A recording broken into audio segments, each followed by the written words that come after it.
Assalamualaikum warahmatullahi wabarakatuh. Perkenalkan, nama saya Farhan Komaruzaman. NPM saya 0026.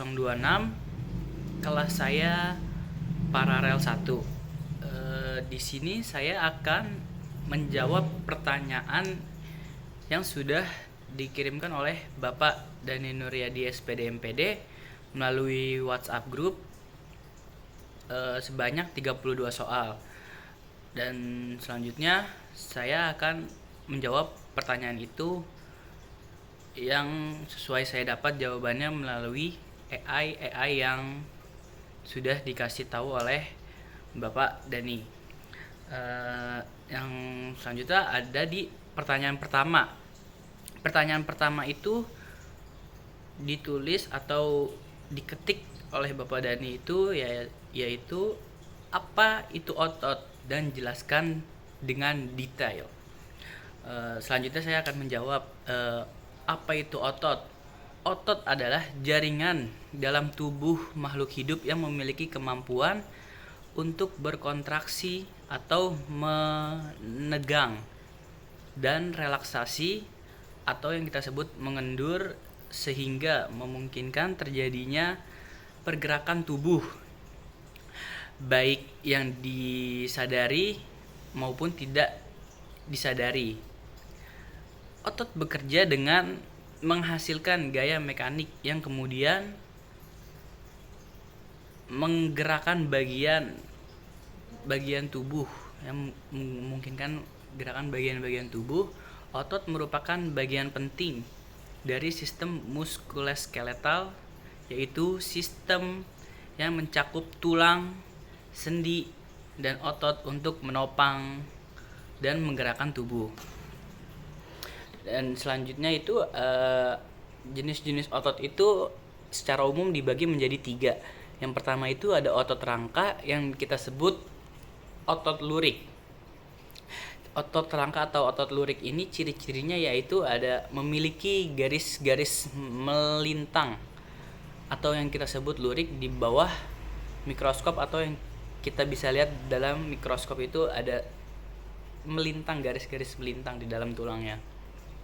Yang kedua itu ada ciri bekerja secara volunteer atau disadari.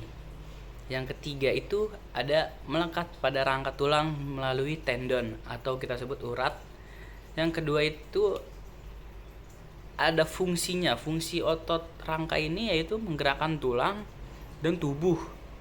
Misalnya yaitu ada tangan dan kaki, itu contohnya. Dan juga fungsinya menjaga postur tubuh.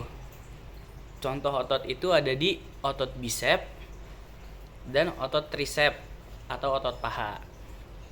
Yang kemudian itu ada kedua otot polos. Otot polos ini ciri-cirinya itu ada 3 juga, yaitu tidak memiliki lurik, bekerja secara involunteer, tidak disadari.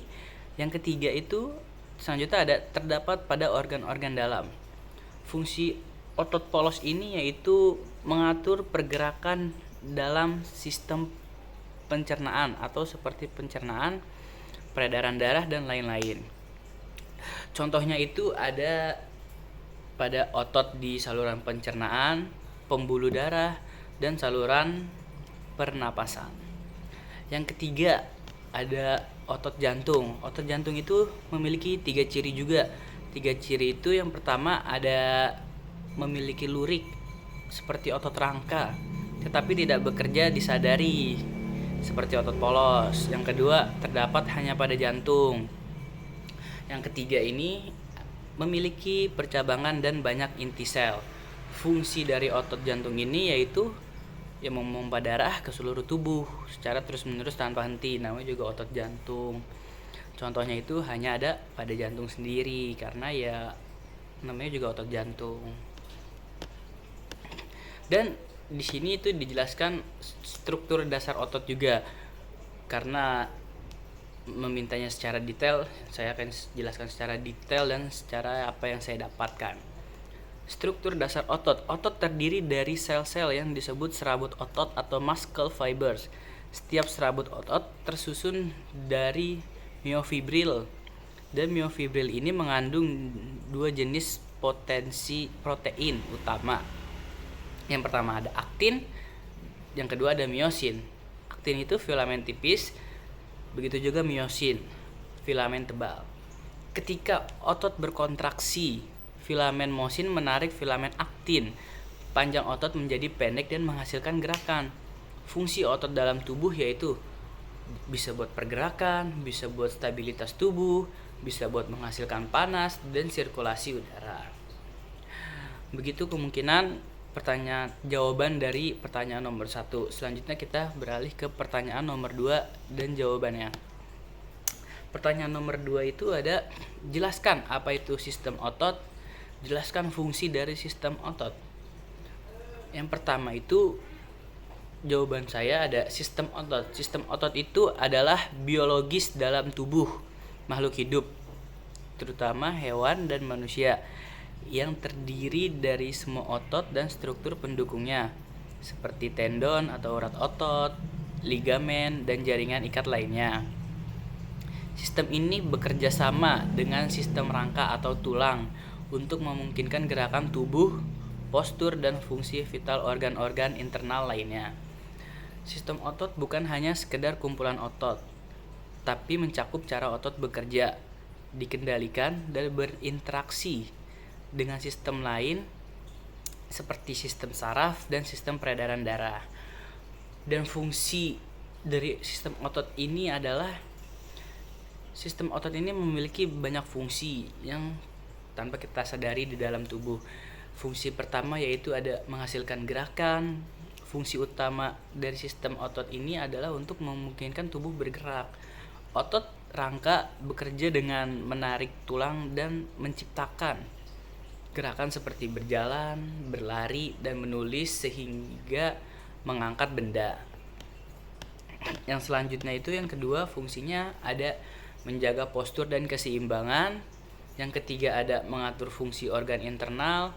Yang keempat ada menghasilkan panas tubuh. Yang kelima ada melindungi organ tubuh. Yang keenam ada membantu peredaran darah dan cairan lain-lain.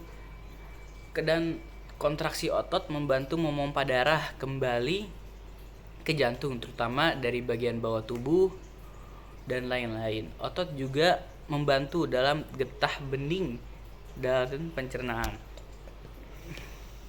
Selanjutnya itu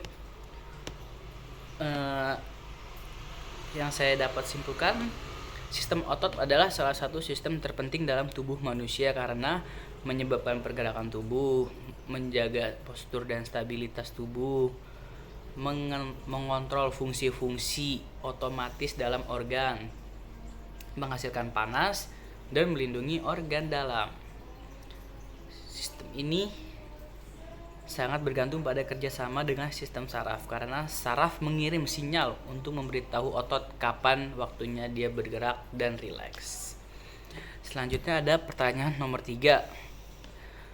Pertanyaan nomor 3 itu otot secara fisiologi. Apa itu otot secara fisiologi? Jelaskan secara detail. Di sini saya menjawabnya yaitu penjelasan otot secara fisiologi, yaitu secara fisiologi otot adalah jaringan tubuh yang mampu menghasilkan kontraksi atau gaya mekanis untuk menjalankan berbagai fungsi tubuh, mulai dari gerakan sadar seperti berjalan hingga fungsi otomatis seperti pernapasan dan detak jantung dan lain-lainnya.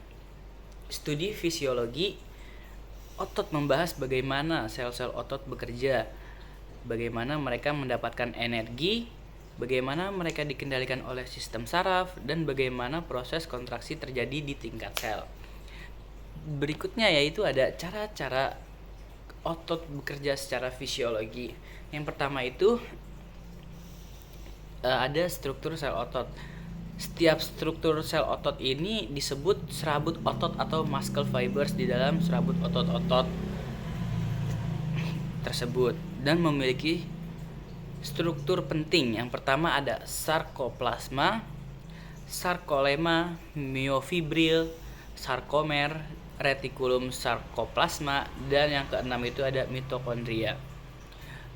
Sarkoplasma itu ya cairan dalam sel otot mengandung glikogen dan enzim metabolisme. Sarkolema membran sel otot. Myofibril struktur silindris yang mengandung protein kontraktil. Sarkomer unit kontraktil terkecil dari myofibril. Retikulum sarkoplasma itu penyimpanan non kalsium. Mitokondria itu penghasil energi ATP. Yang selanjutnya itu ada mekanisme kontraksi otot atau teori geseran filamen atau sliding filament teori. Yang pertama itu ada inisiasi kontraksi, yang kedua ada pelepasan kalsium, yang ketiga ada interaksi aktin dan miosin, yang keempat itu ada pemutusan dan reaktivasi. Dan yang kelima ternyata ada relaksasi. Relaksasi itu membuat tubuh kita tenang dan menjadi rileks. Dan selanjutnya itu ada pertanyaan ke nomor 4. Apa itu massa otot? Jelaskan secara detail. Di sini saya menjawabnya yaitu massa otot adalah jumlah total jaringan otot yang ada di dalam tubuh seseorang ini. Di dalam tubuh seseorang ini mengacu pada berat atau volume otot dalam tubuh, biasanya dihitung dalam kilogram atau sebagai persentase dari total berat badan. Yang pertama itu massa otot mencakup semua jenis otot, terutama otot rangka, otot polos, otot jantung, dan lain-lainnya. Namun dalam konteks kesehatan, kebugaran, dan olahraga, massa otot biasanya mengacu pada otot rangka atau skeletal muscle, otot yang bertanggung jawab atas gerakan tubuh, kekuatan, dan bentuk tubuh. Dan selanjutnya patut dipertanyakan, kenapa massa otot itu penting? Karena massa otot bukan soal penampilan atau kekuatan saja. Secara fisiologis dan medis, massa otot punya pengaruh besar terhadap kesehatan seseorang. Berikut alasannya kenapa penting massa otot. Massa otot kenapa penting? Yang pertama itu fungsinya untuk menjaga tubuh. Yang dua itu untuk kekuatan dan fungsi tubuh. Yang ketiga itu untuk menjaga keseimbangan postur tubuh. Dan yang keempat itu mengurangi resiko penyakit. Biasanya kalau orang-orang yang massa ototnya itu rendah, gampang terkena penyakit atau rentan terkena penyakit di dalam tubuhnya. Dan bagaimana sih massa otot bisa berkurang? Nah, kita jawabnya di sini ada massa otot bisa menurun karena berbagai faktor seperti kurangnya aktivitas fisik. Makanya kalau orang yang jarang berolahraga itu massa ototnya akan berkurang, jadi sehingga gampang terkena penyakit. Yang kedua ada usia. Ini biasanya dialami usia 30 sampai 80 tahun ke atas karena udah menginjak usia yang lanjut usia. Yang ketiga itu ada malnutrisi atau yang kita sebut itu kekurangan protein. Yang keempat ada penyakit kronis. Yang kelima ada stres dan kurang tidur. Selanjutnya, gimana sih cara kita meningkatkan massa otot? Kalau tadi kan bagaimana cara menurunnya, dan sekarang bagaimana cara meningkatkannya. Cara meningkatkannya itu terbilang mudah dan biasa kita lakuin, tetapi kita secara tidak sadar dan mungkin kita mager melakukannya, jadi kita tidak tahu. Yang pertama itu meningkatkan massa otot, bisa latihan beban atau resistance training. Yang kedua ada asupan protein yang cukup atau makan makanan protein yang cukup seperti ayam, tahu, tempe, daging, sayur-sayuran, dan lain-lain. Yang ketiga istirahat cukup dan jangan begadang. Minimal itu tidur 7-10 jam per malam untuk meregenerasi sel-sel dalam tubuh kita dan untuk regenerasi otot. Yang keempat itu ada kalori dan gizi seimbang.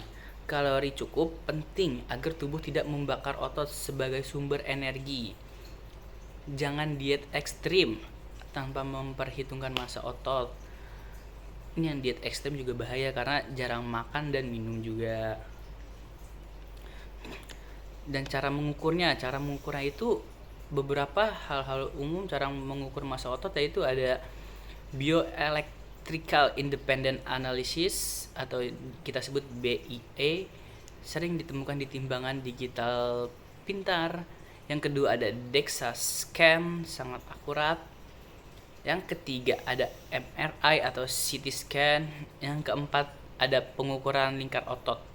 Cara sederhananya itu bisa dengan memantau perkembangan, misalnya lingkar lengan, paha, dan betis. Selanjutnya kita beralih ke pertanyaan nomor 5. Pertanyaan nomor 5 itu, kenapa dikatakan massa otot? Tolong jelaskan secara detail. Istilah massa otot berasal dari dua kata. Massa yaitu jumlah atau bobot total otot dalam suatu tubuh. Dan otot adalah jaringan biologis yang punya kemampuan untuk berkontraksi dan menghasilkan gerakan. Jadi bisa kita sebut massa otot itu adalah merujuk pada jumlah total jaringan otot dalam tubuh seorang, biasanya dinyatakan dalam satuan berat, kilogram, atau lain-lainnya. Penjelasan secara detail mengapa massa otot itu penting bagi tubuh. Yang pasti, satu, untuk mengukur komposisi tubuh. Yang kedua, untuk membedakan diri dari lemak tubuh dan otot tubuh. Yang ketiga, ada istilah dalam ilmu kesehatan dan fisiologi. Yang keempat, digunakan dalam dunia fitness atau olahraga. Dan selanjutnya itu yang dapat saya simpulkan, istilah massa otot digunakan dalam menggambarkan jumlah atau berat volume dari jaringan otot dalam tubuh. Ini penting untuk membedakan otot dan jaringan seperti lemak dan tulang, serta untuk menilai kesehatan, kekuatan, dan kebugaran secara lebih spesifik. Selanjutnya itu pertanyaan ke-6, yaitu otot membutuhkan oksigen. Apakah otot itu membutuhkan oksigen? Jelaskan. Di sini saya akan jawab, apakah otot membutuhkan oksigen? Tentu jawabannya iya. Karena otot sangat membutuhkan oksigen, terutama saat bekerja dan berkontraksi. Mengapa otot itu membutuhkan oksigen? Oksigen sangat penting untuk proses produksi energi atau ATP dalam sel-sel otot, khususnya saat otot bekerja dalam waktu lama atau intensitas tinggi. Oksigen digunakan dalam respirasi seluruh aerobik, yaitu proses kimia yang menghasilkan ATP dari glukosa atau asam lemak. Dan faktor tambahannya itu ada, otot juga menyimpan oksigen cadangan dalam bentuk mioglobin, yaitu protein mirip hemoglobin yang menyimpan dan melepaskan oksigen saat tubuh digunakan, terutama saat suplai darah terhambat. Selanjutnya itu ada pertanyaan ke-7. Pertanyaan ke-7 itu, jelaskan secara detail mekanisme cara kerja otot. Mekanisme kerja otot secara detail yaitu, yang pertama tuh ada inisiasi atau impuls saraf dikirim ke otot. Yang kedua ada pembentukan potensial aksi di otot. Yang ketiga itu ada pelepasan inti kalsium. Yang keempat itu ada pengikatan kalsium ke troponin.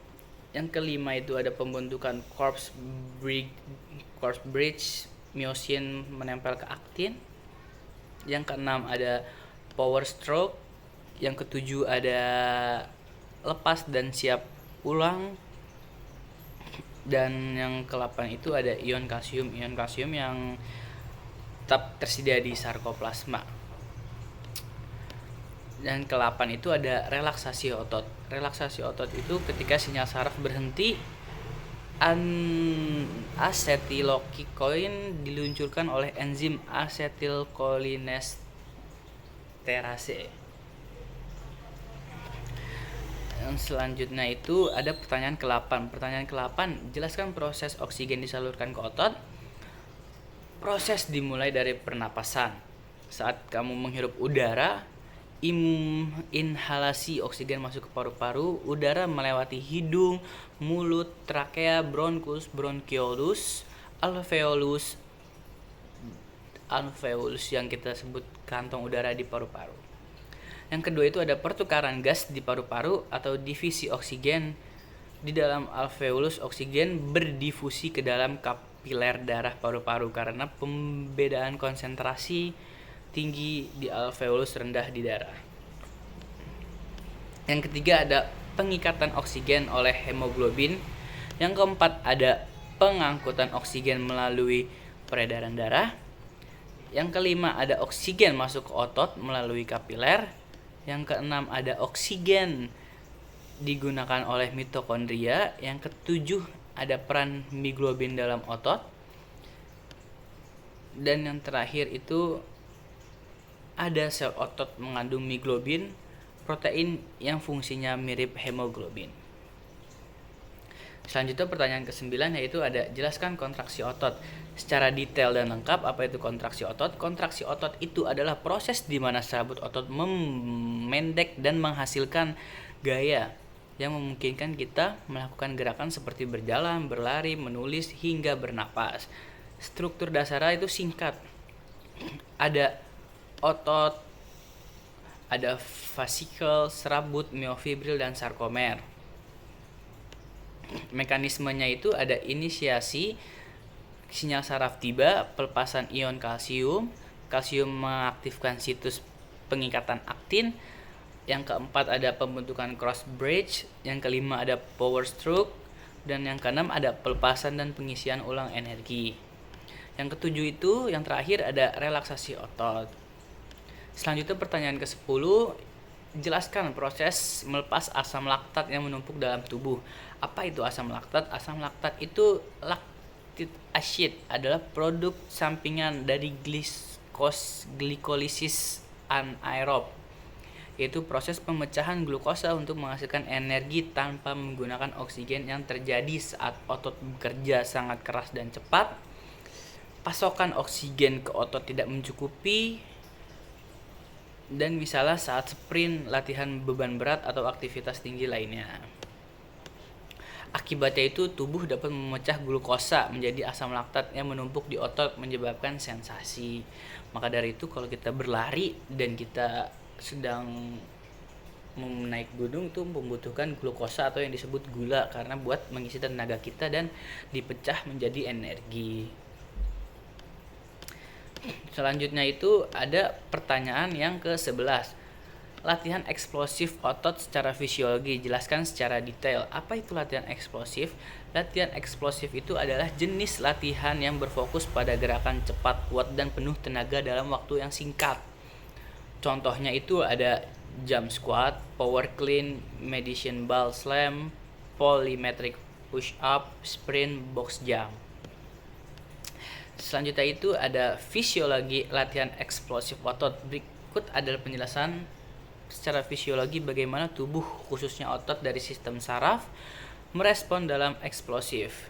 Yang pertama ada aktivitas sistem saraf pusat, ada rekrutmen serabut otot tipe 2, ketiga ada penggunaan sistem energi anaerob, yang keempat kontraksi otot cepat dan kuat, dan kelima itu ada adaptasi tubuh secara latihan eksplosif. Pertanyaan ke-12, jelaskan secara detail hierarki struktural otot mulai dari tingkat mikroskopis hingga mikroskopis. Hierarki struktural otot dari besar ke kecil. Otot tingkat makroskopis itu adalah struktur otot yang secara utuh yang bisa kita lihat sentuh. Contohnya otot bisep, paha, dan betis. Yang kedua itu ada fasciculus atau berkas otot. Dalam otot terdapat puluhan, ratusan, bahkan berkas otot. Yang ketiga itu ada serabut otot atau muscle fiber. Setiap vasikel terdapat dari puluhan hingga ratusan serabut otot. Yang keempat itu ada miofibril. Yang kelima ada sarkomer. Yang keenam ada filamen. Dan selanjutnya fakta tambahan itu ada sel otot atau muscle fiber sangat panjang, bisa mencapai beberapa sentimeter. Selanjutnya pertanyaan ke-13 itu ada Apa perbedaan antara filamen tebal dan filamen tipis dalam sarkomer? Jelaskan komposisi protein masing-masing dan perannya. Perbedaannya itu ada di komposisi protein dan peran fungsional. Filamen tebal miosin komposisinya itu terdiri dari ratusan molekul atau miosin. Dan filamen tebal atau miosin adalah motor aktif yang menghasilkan gaya dengan menarik filamen tipis atau aktin. Filamen tipis disusun oleh protein regulasi yang mengontrol akses miosin ke aktin berdasarkan kehadiran ion kalsium. Kedua filamen ini bekerja sangat sinergis dalam proses kontraksi otot. Selanjutnya pertanyaan ke-14 yaitu ada gambarkan struktur dan fungsi retikulum sarkoplasma dan serat otot. Bagaimana retikulum sarkoplasma berperan dalam proses kontraksi dan relaksasi otot. Apa itu retikulum sarkoplasma? Retikulum sarkoplasma itu adalah bentuk khusus dari retikulum endoplasma halus yang ada di dalam sel otot. Fungsi utamanya itu adalah menyimpan otot dan mengatur ion kalsium.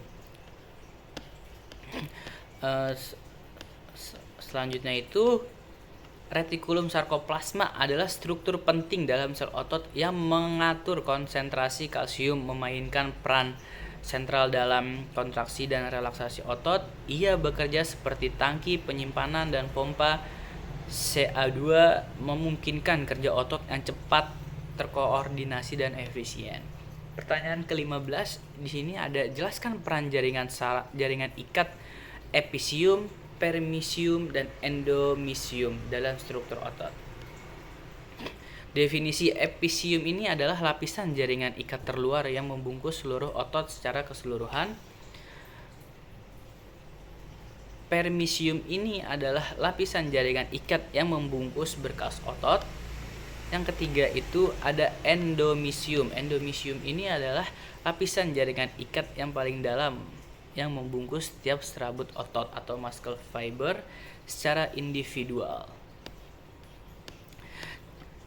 Selanjutnya itu jaringan ikat dalam otot yaitu epimisium, permisium, dan endomisium sangat penting untuk melindungi, menyokong, dan merorganisasi serabut otot. Jaringan ini tidak hanya memberikan stabilitas struktural tetapi juga memastikan bahwa otot mendapatkan nutrisi oksigen dan sinyal saraf yang diperlukan untuk berfungsi dengan baik, terutama dalam kontraksi otot. Selanjutnya itu ada pertanyaan yang ke-16, apa perbedaan utama antara otot rangka, otot polos, dan otot jantung? Dilihat dari struktur mikroskopisnya. Berikan contoh lokasi masing-masing jenis otot di dalam tubuh. Otot rangka ini berbeda dari bentuk sel, garis lurik, dan kontrolnya. Lokasinya ini ada di kuku, lengan, kaki, dan seluruh tubuh. Misalnya ada di bicep dan quadricep atau femoris. Fungsinya ini otot rangka bertanggung jawab untuk gerakan tubuh yang sadar. Otot polos atau kita sebut smooth muscle. Strukturnya itu sama, ada di bentuk sel, garis lurik, dan kontrol. Lokasinya ini ada di saluran pencernaan, pembuluh darah, saluran pernapasan, kandung kemih, dan rahim. Fungsinya ini untuk peristik dan pengaturan diameter pembuluh darah, gerakan involunteer lainnya yang tidak melakukan kontrol sadar. Yang ketiga ini otot jantung. Otot jantung ini untuk fungsinya otot jantung bertanggung jawab untuk kontraksi jantung yang menggerakkan darah ke seluruh tubuh. Kesimpulannya itu otot rangka memiliki garis lurik dan banyak inti sel. Otot polos tidak terinstruksi dan berfungsi dalam pengaturan organ internal. Otot jantung juga terinstruksi tetapi lebih halus, berfungsi untuk menggerakkan darah dalam jantung untuk memiliki karakteristik ritmis dan otomatis. Selanjutnya itu ada pertanyaan ke-17, jelaskan proses mekanisme kontraksi otot. Proses mekanisme kontraksi otot itu ada stimulus saraf, potensial aksi dan perambatan sinyal. Yang ketiga ada pelapisan kalsium. Yang keempat ada pembantaian cross bridge. Yang kelima ada power stroke. Yang keenam ada pemantauan cross bridge. Dan mekanisme kontraksi otot ini melibatkan interaksi terperinci antara aktin dan miosin yang dimediasi oleh ion kalsium dan ATP. Proses ini memungkinkan gerakan tubuh dan pemendekan sarkomer yang pada gilirannya menyebabkan kontraksi otot. Setelah kontraksi, proses relaksasi otot terjadi saat ion Ca2 dipompa kembali ke Se mengakhiri interaksi dan aktual miosin. Yang ke-18 itu ada jelaskan jenis kontraksi otot pada manusia. Kontraksi otot pada manusia itu jenis-jenis kontraksi otot pada manusia melibatkan berbagai cara otot untuk bekerja menghasilkan gaya dan gerakan. Kontraksi isotonik adalah yang paling umum terjadi dalam aktivitas fisik sehari-hari, di mana otot mengubah panjangnya untuk menggerakkan beban. Kontraksi isometrik di sisi lain penting untuk stabilitas dan ketahanan tubuh. Terakhir, kontraksi isokinetik sering digunakan dalam latihan terkontrol dan merehabilitasi untuk mengatur kecepatan gerakan. Jelaskan sumber energi kontraksi otot. Sumber energi kontraksi otot ini adalah ATP, adenosin trifosfat, yang merupakan molekul utama yang digunakan oleh sel-sel otot untuk menyediakan energi yang diperlukan selama kontraksi. Namun otot juga memiliki mekanisme untuk menghasilkan ATP secara cepat dan berkelanjutan. Selama aktivitas fisik, proses-proses ini melibatkan sistem energi yang berbeda, bergantung pada durasi dan intensitas aktivitas otot lainnya. Selanjutnya pertanyaan ke-20, yaitu apa yang terjadi jika kontraksi otot tidak terjadi? Jika kontraksi otot tidak terjadi atau terganggu, sejumlah dampak fisiologis akan terjadi pada tubuh karena kontraksi otot memainkan peran yang sangat penting dalam hampir semua gerakan fungsi tubuh. Tanpa kontraksi otot yang tepat, tubuh akan mengalami kesulitan dalam melakukan aktivitas fisik sehari-hari. Bahkan dalam fungsi dasar seperti pernapasan dan sirkulasi darah itu akan sulit dilakukan ketika kita tidak terjadi kontraksi otot. Dan yang pasti kontraksi otot itu sangat penting bagi semua fungsi tubuh manusia, mulai dari gerakan besar seperti berjalan, berlari, dan sprint dan lain-lainnya, hingga fungsi dasar seperti pernapasan dan sirkulasi darah. Itu tuh sangat penting kontraksi otot. Jika tidak ada, itu tubuh kita dalam bahaya. Yang selanjutnya ada pertanyaan ke-21. Apa perbedaan kontraksi isometrik dan isotonik? Kontraksi isometrik yaitu berfokus pada menghasilkan gaya tanpa perubahan panjang otot dan tanpa pergerakan tubuh. Ini berguna untuk stabilitas dan daya tahan. Kontraksi isotonik melibatkan perubahan panjang otot selama kontraksi, menghasilkan pergerakan tubuh yang dinamis dan sering digunakan dalam latihan kekuatan atau aktivitas fisik lainnya. Pertanyaan yang ke-22 yaitu bagaimana kontraksi otot mempengaruhi gerakan? Kontraksi otot memiliki peran kunci dalam menghasilkan gerakan tubuh. Otot-otot berkontraksi untuk menghasilkan gaya yang memindahkan tulang yang pada gilirannya menggerakkan bagian tubuh tertentu. Kontraksi otot mempengaruhi gerakan tubuh dalam berbagai cara, bergantung pada jenis kontraksi otot yang terjadi. Berikut penjelasan bagaimana kontraksi otot mempengaruhi gerakan tubuh. Dan kontraksi otot ini, berikutnya ada kontraksi otot ini adalah inti dari semua gerakan tubuh, baik itu gerakan besar seperti berjalan atau gerakan halus seperti mengetik. Selanjutnya pertanyaan ke-23. Apakah otot bisa berkontraksi tanpa signal saraf? Jelaskan secara detail.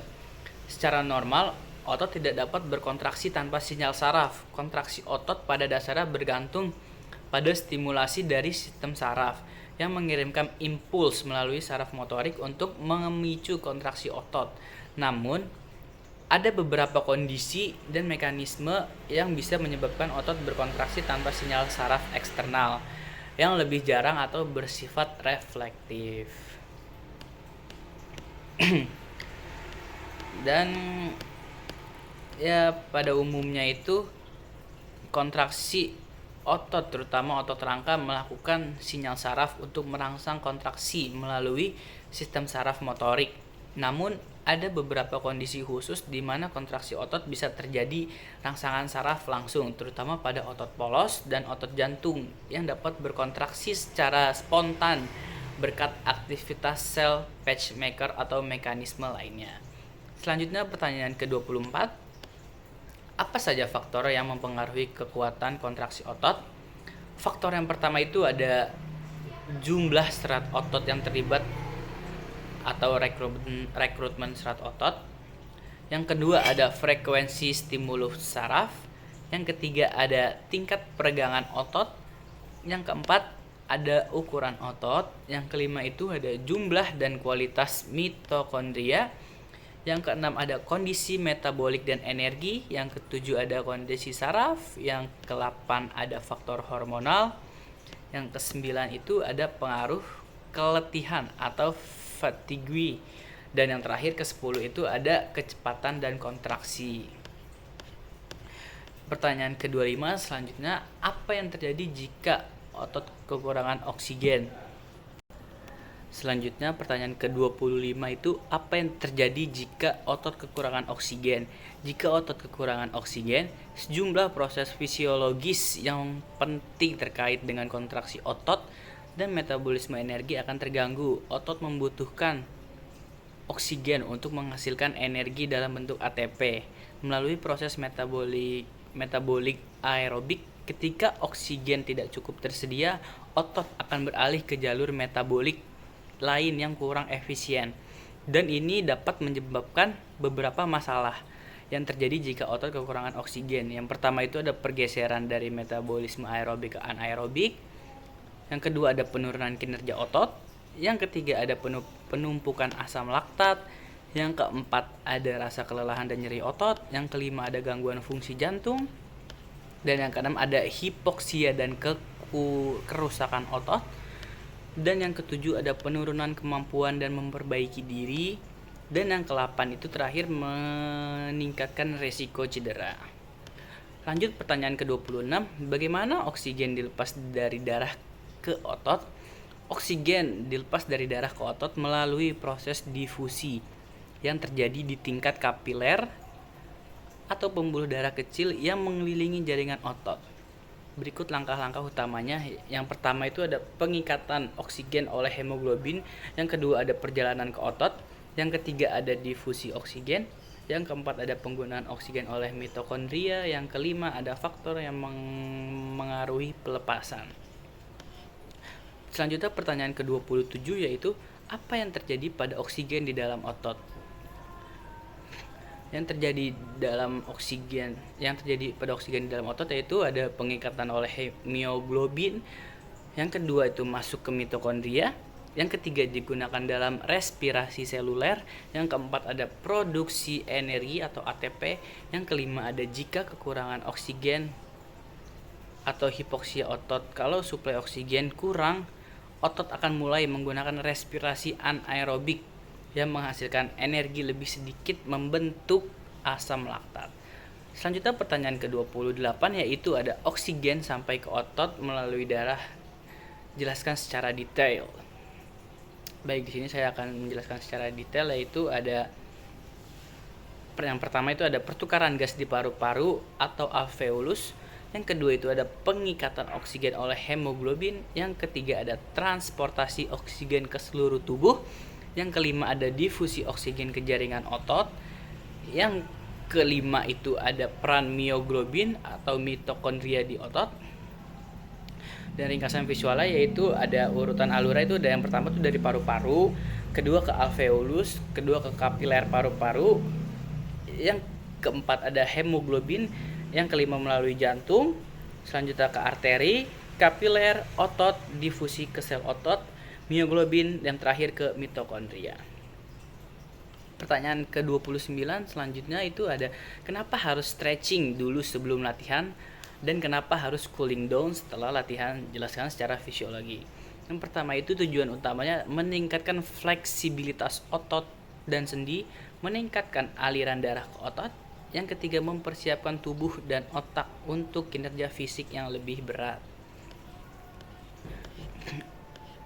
Tujuan utamanya yaitu kenapa harus cooling down? Tujuan utamanya yaitu mengembalikan tubuh ke kondisi istirahat secara bertahap, mengurangi nyeri otot, mencegah penumpukan darah. Yang ke-30, jelaskan bagaimana kelelahan otot terjadi pada tingkat fisiologis, faktor-faktor apa yang berkontribusi pada kelelahan otot, dan bagaimana kelelahan otot dapat diatasi. Kelelahan otot itu adalah kondisi saat otot kehilangan kemampuan untuk menghasilkan gaya atau mempertahankan kontraksi. Itu terjadi karena gangguan pada salah satu atau beberapa tahapan dalam rangkaian rantai kinerja otot dan sistem saraf pusat sampai kontraksi otot. Tahap-tahap yang terlibat dan faktor penyebabnya yaitu ada sistem saraf pusat, sistem saraf perifer, gangguan di tingkat serat otot. Yang terakhir itu ada gangguan peningkatan aktin sampai miosin. Cara mengatasi atau mencegah kelelahan otot yang pertama itu jelas istirahat yang cukup. Yang kedua, nutrisi yang tepat. 3, hidrasi. Yang keempat, latihan bertahap. Yang kelima, pendinginan dan peregangan setelah berolahraga. Yang keenam itu teknik pemulihan. Dan pertanyaan ke-31 itu, kenapa otot perlu dilatih? Jelaskan secara fisiologi dan fisiologi olahraga. Yang pertama itu, mengapa otot perlu dilatih? Karena untuk meningkatkan kekuatan, meningkatkan daya tahan, meningkatkan massa otot, meningkatkan koordinasi saraf otot, meningkatkan dan menjaga metabolisme dan mencegah cedera. Penjelasan secara fisiologinya yaitu adaptasi saraf, hipertrofi otot, peningkatan sintetis protein otot, peningkatan penyimpanan energi. Yang kelima, meningkatkan kapasitas mitokondria. Yang keenam, peningkatan aliran darah dan kapilarisasi. Dan selanjutnya pertanyaan terakhir, yang pertanyaan lain-lain saya membuat pertanyaan sendiri, yaitu bagaimana pendinginan atau cooling down membantu pemulihan otot. Yang pertama itu ada mengembalikan aliran darah secara bertahap. Setelah latihan intens, darah banyak tertahan di otot aktif. Cooling down seperti jalan ringan atau peregangan menjaga aliran darah tetap bergerak, mencegah blood pooling atau darah tertumpuk. Ini membantu mengalirkan kembali darah ke jantung dan otak sehingga mencegah pusing atau penurunan tekanan darah mendadak. Yang kedua ada membantu pembuangan sisa metabolisme. Yang ketiga ada meningkatkan oksigenisasi jaringan otot. Yang keempat mencegah kelakuan dan nyeri otot atau kita sebut DOMS. Yang kelima itu menurunkan detak jantung dan pernapasan secara bertahap. Fisiologi singkatnya yaitu aktivitas selama pendinginan, jalan ringan atau gerakan ringan, stretching atau statis, pernapasan terkontrol, oksigenisasi otot. Efek fisiologisnya yaitu menjaga sirkulasi darah, mengurangi ketegangan otot, menormalkan oksigen dan CO2, mendukung regenerasi energi dan perbaikan sel. Itu aja kemungkinan yang dapat saya sampaikan atau yang dapat saya jawab pertanyaan dari dosen pengajar saya. Kurang lebihnya mohon dimaafkan. Wassalamualaikum warahmatullahi wabarakatuh.